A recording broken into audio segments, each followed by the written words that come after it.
எல்லாருக்கும் என்னுடைய முதற்கண் வணக்கம். ரொம்ப பெருமையாக இருக்குது. அதாவது எம்ஜிஆர் சார் இருக்கும்போது இருந்திருக்கோம், சிவாஜி கணேசன் சார் இருக்கும்போது இருந்திருக்கோம், ரஜினி சார் இருக்கும்போதும், கமல் சார் இருக்கும்போதும், விஜயகாந்த் சார் இருக்கும்போதும் இருந்திருக்கிறேன், நடிச்சிருக்கோம். ஒரு 5-6 படங்கள் நடிச்சிருக்கேன் அவரோட. ரொம்ப ரொம்ப நல்ல ஒரு மனிதர். அதாவது அந்த வெள்ளை ட்ரெஸ் போட்டுட்டு வந்தால் அது அவருக்கு மட்டும்தான் பொருந்தும்னு நினைக்கிறேன். அந்த அளவுக்கு அவருக்கு அது ரொம்ப அப்படியே அந்த வெள்ளை வேஷ்டி வெள்ளை ஷர்ட் அவருக்கு அப்படி இருக்கும். ஒரு காந்த பார்வை. நான் அப்போ ரொம்ப நடிக்க வந்த புதுசில் என்னுடைய சொல்வதராமல்மைன்னு ஒரு படத்தில் நான் நடிக்கும்போது எனக்கு ஹார்ஸ் ட்ரேடிங்லாம் இருந்துச்சு, எனக்கு தெரியாது. ஆனால் ஒரு ஹார்ஸ் மேலே உட்கார வச்சுட்டு தட்டி விட்டுட்டாரு. ஹார்ஸ் பாட்டுக்கு ஓடுது. சார் சார் காப்பாற்றுங்க காப்பாற்றுங்கன்னு. அப்படி தான் கற்றுக்க வேண்டியது, எல்லாம் கற்றுக்கணும் அப்படின்னு சொன்னார். அவருடைய தம்பி தங்க கம்பி அந்த மேலே ராபில் இறங்குறது ஏறுறதெல்லாம் நானும் ரம்யா கிருஷ்ணன்லாம் நடிச்சிருப்போம். அப்போவும் அப்படி தான் தைரியத்தை கொடுத்தாரு. எம்புருஷ் தான் எனக்கு மட்டும்தான் ரொம்ப முரட்டு பெண்ணாக நடிச்சிருப்பேன். அப்பவும் ஒரு தைரியத்தை கொடுத்தவர். நல்ல நடி ரேகா, நல்ல நடி அப்படின்னு சொல்லுவார். அவரை பார்க்கும்போதே எனக்கு ரொம்ப பயமாக இருக்கும். ரொம்ப ஒரு பியோர் ஆர்ட்னா அப்படி ஒரு நல்ல ஆர்ட்ஸுங்க. அவங்க கூட நடிக்கிறதுக்கு நான் ரொம்ப பெரிய பாக்கியம் செஞ்சுருக்கேன். எனக்கு உண்மையாலுமே என்னுடைய தந்தை இறந்ததுக்கப்புறம் நான் அழுந்ததே கிடையாது. எம்ஜிஆர் சார் இருந்தப்போ அழுந்திருக்கேன். அதுக்கப்புறம் என் தந்தை இறந்ததுக்கப்புறம் நான் அழுகவே மாட்டேன். எல்லாருடைய மரணத்துக்கும் போயிட்டு வந்துடுவேன். இந்த தடவை அவருடைய மரணத்துக்கு வர முடியலன்ற ஒரு சங்கடம் இருக்குது. அவங்க 2 பேருடைய அந்த குழந்தைங்களை பார்க்கும்போது நம்மளுடைய மனசு எவ்வளோ வேதனைப்பட்டிருக்கு பார்த்தீங்களா. அரசியலில் ஜெயிச்சிட்டாரு, நடிகனாக ஜெயிச்சிட்டாரு, நடிகர் சங்கத்தை ஜெயிக்க வச்சுட்டாரு. ஆனால் ஹெல்த்தில் ஜெயிக்காமல் போயிட்டாரு பாருங்கள். ஹெல்த்து பார்த்துக்கோங்க. ஹெல்த்து தான் ரொம்ப இம்பார்ட்டன்ட். எல்லார்கிட்டையுமே சொல்கிறேங்க, ஹெல்த் ரொம்ப நல்லா பார்த்துக்கோங்க. டே நைட் ஒரு வாக் போகலாம், ஒரு யோகா பண்ணலாம், ஒரு மெடிடேஷன் பண்ணலாம். நம்மளால் முடிஞ்ச உதவிகள் செய்வோம். பணம் என்னடா பணம் அப்படின்னு சொல்லி அவரே டயலாக் சொல்லிட்டார் பாருங்கள். பணம் இருக்குதான், பணம் வரும் போகும். ஆனால் மனுஷனுடைய அந்த டிசிப்ளின் இருக்குது பார்த்தீங்களா, அது இருந்தால் மட்டும்தான் நம்மளை திரும்பி பார்ப்பாங்க. இல்லாட்டி யாருமே பார்க்க மாட்டாங்க. இன்றைக்கி எத்தனை நலிந்த கலைஞர்கள் இருக்காங்க. நான் திரும்பவும் இந்த நடிகர் சங்கத்தில், தென்னிந்திய நடிகர் சங்கத்தில் நான் கேட்டுக்கிறது என்னென்னா, மலையாளமில் அம்மான்னு ஒரு சங்கம் இருக்குது.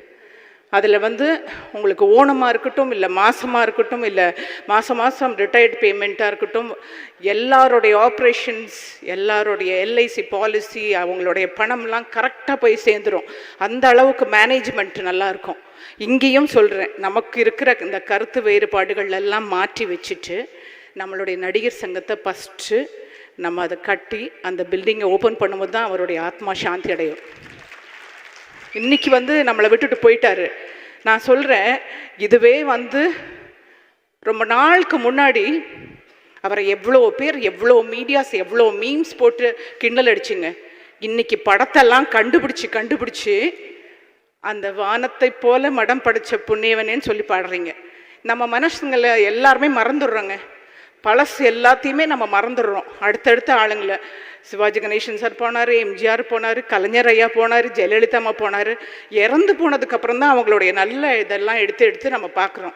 இருக்கும்போதே தலையில் தூக்கி வச்சு கொண்டாடுங்க. நம்ம அப்பா அம்மாவையும் சேர்த்து தான் சொல்கிறேன். இருக்கும்போதே தலையில் தூக்கி வச்சு கொண்டாடுங்க. சீக்கிரமாக நடிகர் சங்கத்தை உண்டாக்குங்க. அவருடைய பேர் கண்டிப்பாக நடிகர் சங்கத்தில் வைக்குவாருன்ற நம்பிக்கை இருக்குது. என்னுடைய கோரிக்கையை திரு நாசர் அவர்களும், திரு விஷால் அவர்களும், கார்த்திக் அவர்களும் செய்வார்கள்ன்ற நம்பிக்கை இருக்குது. நிறைய உள்ள வேதனைகள் இருக்குது எனக்கு அதில். ஏன்னா நிறைய 2ஆக பிரிஞ்சு போனதுக்கப்புறம் எவ்வளோ எலெக்ஷன், எவ்வளோ நாள், அதுக்கப்புறம் கொரோனா வந்துச்சு, ஃப்ளட் வந்துச்சு, நிறைய கஷ்டப்பட்டுட்டோம். இந்த மாதிரி ஒரு லீடர், இந்த மாதிரி ஒரு கேப்டன்ஷிப் இருந்துச்சுன்னா நமக்கு எவ்வளோ ஒரு தைரியம் இருந்துச்சு. இனிமேல் யாருங்க இருக்காங்க? இப்போ எல்லாருக்குமே நம்மளே இறந்து போனால் கூட 4-8 பேர் பார்க்குறதுக்கு யாருமே இருக்க மாட்டாங்க. அவருடைய கூட்டத்தை பாருங்கள். இன்றைக்கும் ஆராதனை பண்ணி பூ போட்டு அவருக்கு மெழுகுத்திரி கொளுத்திட்டு போகிறாங்க. இன்றைக்கும் எத்தனை பேருக்கு பிரியாணி போடுறாங்க அந்த குழந்தைங்க. சம்பாதிக்கிறது பெருசு இல்லைங்க. கொடுத்து பழகுங்க. அதே மாதிரி ஹெல்த்து பார்த்துக்கோங்க. அது மட்டும்தான் என்னுடைய நடிகர் சங்கமாக இருக்கிறனால சொல்கிறேன். நலிந்த கலைஞர்கள் அப்படியே நடந்து வயசானவங்க இப்படி போகும்போது மனசுக்கு ரொம்ப கவலையாக இருக்குது. எல்லாரும் ரொம்ப ஹெல்த்தாக இருக்கணும். ஹெல்த்தியாக இருந்தால் மட்டும்தான் ஹெல்த் இஸ் வெல்த் அப்படின்னு சொல்லுவாங்க. ஹெல்த் இல்லைன்னா உங்களை அப்படியே கருவேப்பிலை மாதிரி தூக்கி போட்டுருவாங்க. ஹீரோயின்ஸாக இருந்தாலும் தான் சொல்கிறேன். அப்புறம் யாரும் வரலையேன்றத குத்தத்தை சொல்லி காமிச்சிட்டே இருக்கீங்கல்ல, அந்த சொல்கிற நேரத்துக்கு ஒரு 5 நிமிஷம் ப்ரே பண்ணலாம். யாரும் வராதவங்களை பற்றி ஏன் நினைக்கிறீங்க? வராதவங்க வீட்டுக்குள்ளே இருந்து எப்படி அழுகிறாங்களோ, அவர் மேலே எவ்வளோ மரியாதை வச்சுருக்காங்கன்னு யாருக்கு தெரியும்?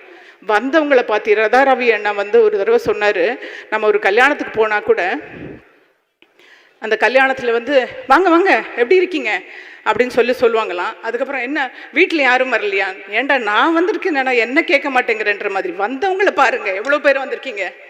வராதவங்களை பிடிச்சி நீங்கள் ஏன் அப்படி இவங்க வரல அவங்க வரல அந்த ஹீரோயின் வரல? எனக்கு தெரிஞ்சு இன்றைக்கி ஹீரோயின்ஸ் இவ்வளோ பேர் நடிச்சிருக்காங்க. இன்றைக்கி ராதா மேடம் பார்த்தேன், அம்பிகா மேடம் பார்த்தேன், அப்புறம் வேறு ஹீரோயின்ஸ் யாரையுமே காணோம். வரலன்றதுக்காக அவர் மேலே பாசம் இல்லைன்றது அர்த்தமா? யாரையும் குறை சொல்லாமல் நல்லபடியாக நம்மளோட ஹெல்த்தை பார்த்து நல்ல ஒரு டிசிப்ளினாக ஒரு டிக்னிஃபைடாக இருந்துட்டாலே வாழ்க்கை ரொம்ப நல்லா இருக்கும்.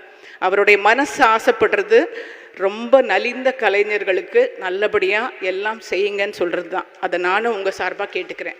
அவருடைய ஆத்மா சாந்தி அடையணும். Thank you producers.